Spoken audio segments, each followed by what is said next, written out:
Hey, what's going on everybody? In this video I'm going to show you how you can spot 5 most common mistakes in a freshly transplanted hairline almost immediately post-op. This video has been brought to you by GoFiber. Enter your pictures and win a 1-year supply of GoFiber. It's easy to enter. Order a free sample, take a clear before and after pictures and send them to selfie@gofiber.com.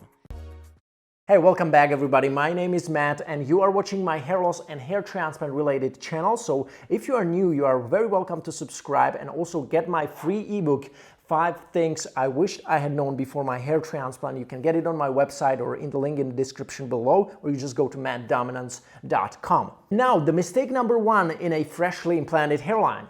You have to ask yourself, is your hairline interlocked or not? Or what is the difference between interlocked and non-interlocked hairline? Now, there are 2 types of doctors. The skilled ones who are aware of a natural interlocked arrangement of the grafts versus less experienced doctors or technicians who are known for these predictable linear arrangements of the grafts. Here you can see many good examples of parallel forward-facing recipient sides. You can actually ask your doctors to take a quick picture of the recipient sides after they have been done, because after graft placement you cannot really see it as good anymore. The problem with non-interlocked arrangement of the grafts is that it increases the see-through effect once the hair grows longer. We don't want that because it makes the hair transplant look more obvious and unnatural, of course. These are the results of a non-interlocked slits. To sum it up, interlocking of the recipient sides means lower see-through effect and more natural result, which is less detectable by the human eye also because of more random, unpredictable graft distribution.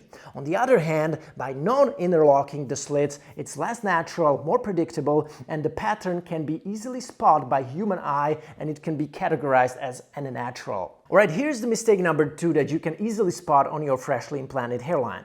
The bigger the scabs around the grafts, the lower density is to be expected, unfortunately. This doesn't, of course, apply to the case where a low or moderate transplanted density has been chosen on purpose, maybe because of lagging donor area of the patient. However, if you are like a Norwood 3 or Norwood 4 and you have been promised a high density on the hairline or frontal third, let's say 3,000 to 3,500 grafts overall, it should be pretty hard for you to count these grafts individually because normally they should be packed very close to each other. Unfortunately, if you see the scabs around the individual grafts being way too large, it's almost obvious to your eye there is a high chance that you did not get, in fact, any dense packing, and if you expect a high density result, it won't probably happen if your recipient area looks like this, for example. Here's the mistake number 3. No macro and micro irregularities in the hairline. Some hair transplant doctors actually like to use the analogy that the hairline should look like a coastline. It may appear like a straight line from afar, but the closer and closer one comes, the more he can spot these nuances, turns, and irregularities in it. Here you can see some good examples of post-op hairlines with a really subtle macro irregularity, making the hairline more curvaceous if you look at it closely. Bad examples are like this: a completely straight line, which could be also maybe unnaturally curved in a way that is not matching the patient's appearance and his facial features. Such hairlines may not even match the hair on temples oftentimes. So that was macro irregularity. What is micro irregularity? Well, micro irregularities can of course attain different shapes. These can be like small triangles, sharper or more wider looking, wavy or bell-shaped looking nuances. In the low-cost Turkish clinics, as it is the most frequent example of it, that's why I chose it, they like to create an island of separate hairs, which is also a micro irregularity in itself. However, sometimes they position it way ahead of the hairline without any reconnection whatsoever, which doesn't look natural, of course. And most of the times there are also many doubles and triples within these islands, which is really a no-go if you want your hairline to look natural, of course. Even these micro irregularities have to be done in an artistic way and also in a way that's non-detectable by the human eye.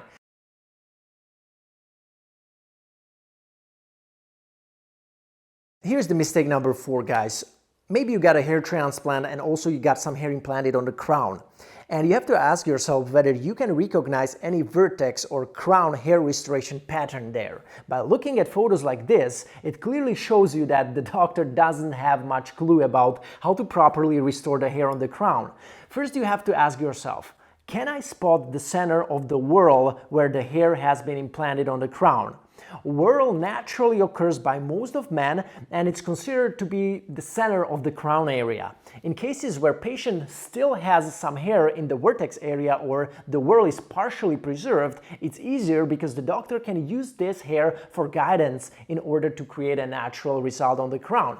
Normally, the hair inside the whorl should not be made like too dense, but rather it should gradually attain more and more thickness as the whorl spreads over the whole crown, but it can also retain like the same hair density, depends on the doctor. Now, there are good examples where this hair reconstructive pattern on the crown is being respected, and you can see how the hair grows either in a clockwise or counterclockwise direction. By some patients, the hair can also naturally diffuse either to the right side, to the left side, forwards and backwards instead of forming this whorl, but it's more common in women than in men. In men, we can usually see like a clockwise whorl pattern on the crown. So now the doctors who don't know how to properly restore the crown area can easily end up wasting unnecessarily high numbers of grafts for the crown, which still may not look dense enough for many patients eventually. So by designing a proper hair restoration plan for the crown and placing the whorl strategically, you can better utilize its coverage properties and thus get better results with less hair implanted. Inexperienced doctors just plant some grafts randomly on the crown to make the patient feel like he will get some coverage there without bringing any structure to it really.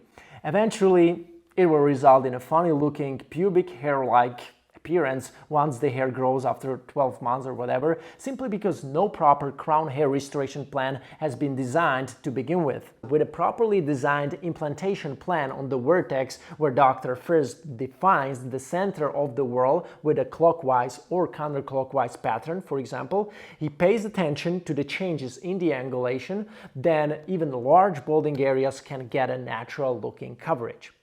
And here's the mistake number 5 in a freshly implanted hairline, and it's going to be leaving the patient's scalp scabby. There's really no reason for a doctor or his team not to wash your scalp after the procedure. It doesn't cost them anything, it looks cleaner, it provides the patient with a better transparency because he can now see how dense the grafts have been planted, and potentially he could even count them if he wanted.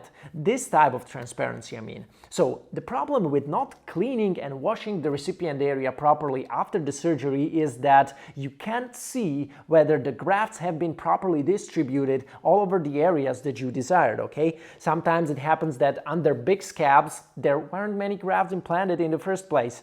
I mean, it's not always the case, but guys keep telling me that this happened to them more often than you would actually think, okay? Now, if the clinic tells you not to touch your scabs and let them fall out naturally after, I don't know, 2 or 3 weeks, in case you can notice some empty spots in between your implanted hair, by that time you cannot address this issue anymore because you are home already and probably you have traveled for your transplant elsewhere, okay? So you probably don't even have time nor willingness to travel back and have it corrected. I know that scabs cannot be always fully avoided, especially by patients who bleed more.